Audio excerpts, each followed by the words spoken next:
Welcome to another episode of Your Pleasure Incorporated into Daily Living.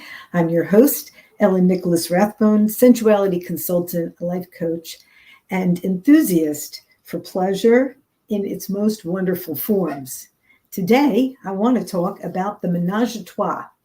This seems to be a very weird kind of subject for people because it involves another person.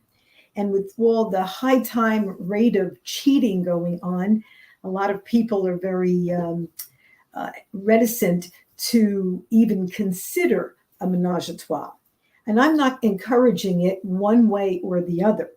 I'm just saying that a menage-a-trois is a time when all parties, number one, have to be informed. All right? You have to agree that there will be three people there and that the intimacy that is going on is going to be equally shared, just like in a household. Everybody has something to do, and hopefully it is in raising the pleasure quotient for the other individuals.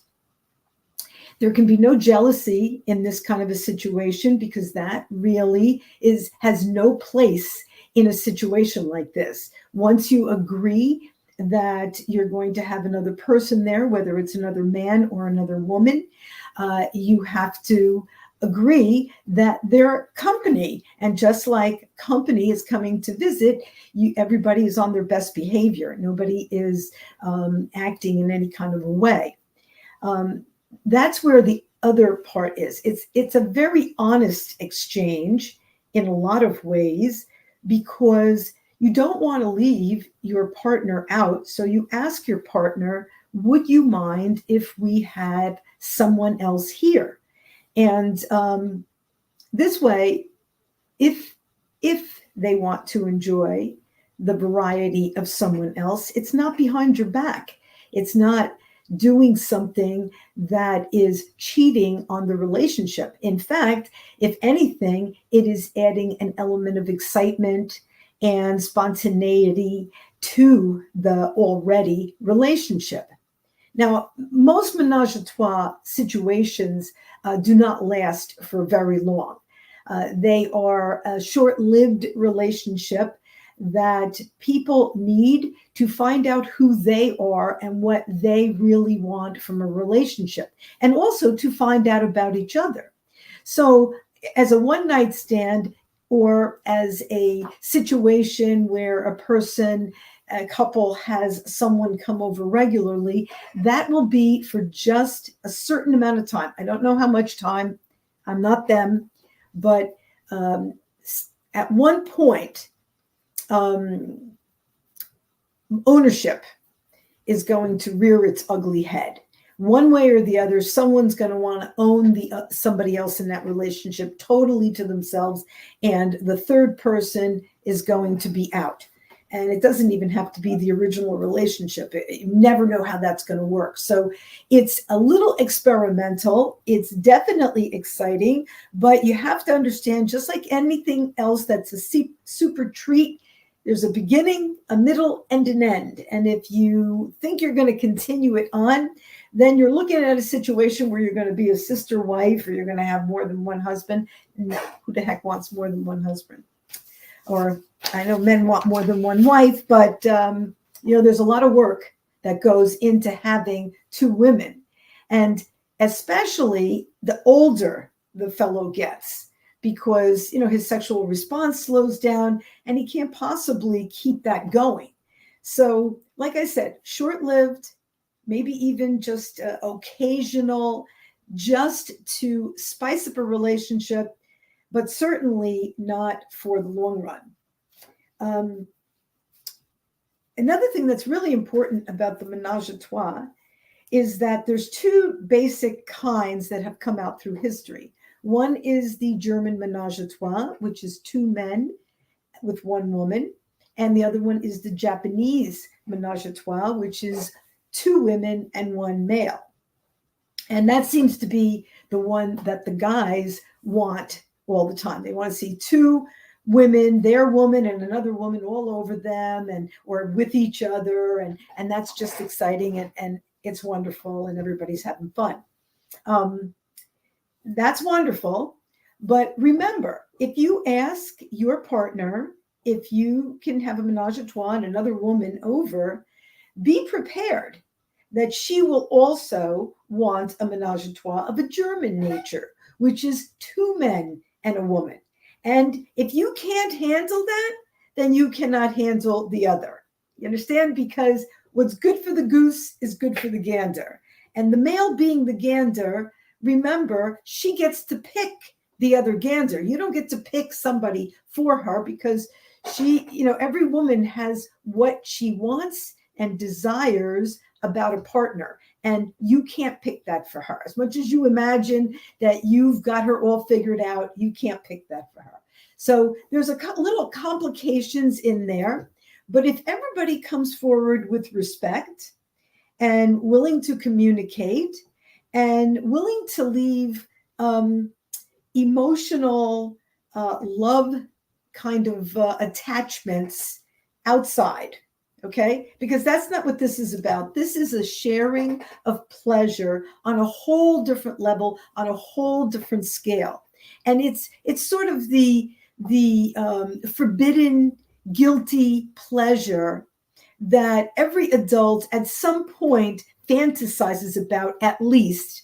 And then there are those lucky individuals who have had menage a trois of all kinds. And again, it's not a sustainable thing, but it's something that they will always remember with great fondness because it's very different and it's a lot of fun. And if you leave your jealousy at the door, it can be quite the wonderful tryst, quite the wonderful triangle of sexual energy. And that's what sex is. Sex is a synergistic energy exchange between individuals. So between one and another, you can build a certain amount of sexual energy and sexual tension. If you bring another person into the mix, you are most definitely building even more sexual tension in the situation. Now, it's kind of important, especially in a menage a trois, that contraception, condoms in particular, are used because a man should never use the same condom on two different women. You don't know what these women might have. And to put the vaginal juices of one, which are on the condom, into the vaginal juices of another is dangerous and irresponsible. And in the long run, can really hurt somebody. So make sure that if you are going to enjoy a situation, which is a most delightful menage a trois, that preparation is key. And part of the preparation is making sure that your prophylactics, which is your protection, is handy and ready to be used because you don't want to spread anything other than joy to each other. This is the best time to be honest, to be forthright. A lot of people ask, they say, oh, honey, would you like, I'd really like this, that, or the other. Or they feel like they're afraid to ask. If you're in a relationship with someone and this person is very, very insecure, it's not a good idea to broach a subject about a menage a trois, because especially if that person is feeling like you don't think that they're very attractive, you're just trying to find somebody else to, add to the mix to make them more attractive. But that's not going to work. So you have to really be respectful. A menage a trois is better as a fantasy for most people than as a reality, because in reality, you can allow all kinds of insecurities to bubble up, and then your mind will start racing about, oh, I think this person, my partner wants this person more than they want me. And then it goes from there. And you could take what was just a fantasy, just an adventure, just a tryst, and turn it into a lot of hell for yourself. So if you're not mature enough, and that's really the bottom line, mature enough to leave your jealousy, insecurity at the door. Don't bring it into a menage a trois with you, because whether you're male or female, people will feel insecure. And if you're one of them, then this is not for you. Okay, better to fantasize about it and enjoy masturbating to it, but or use a blindfold and pretend there's another person there. That's always kind of fun. But to actually do it, unless you're ready psychologically, it's not going to be the fun that you want it to be. So it can be great fun, but you have to be mature enough to enjoy it. I hope this insight into menage-a-trois was good for you, and that you understand that it is something that humans do, nobody else does, but you got to be ready for it. Got to be protected and have to be secure.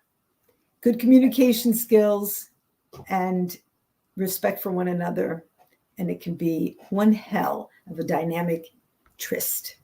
Thank you so much for listening. Hope to see you again next week for another episode of Your Pleasure Incorporated into Daily Living. I'm your host. Send me emails at ypi69@hotmail.com if you have any kind of recommendations for further topics.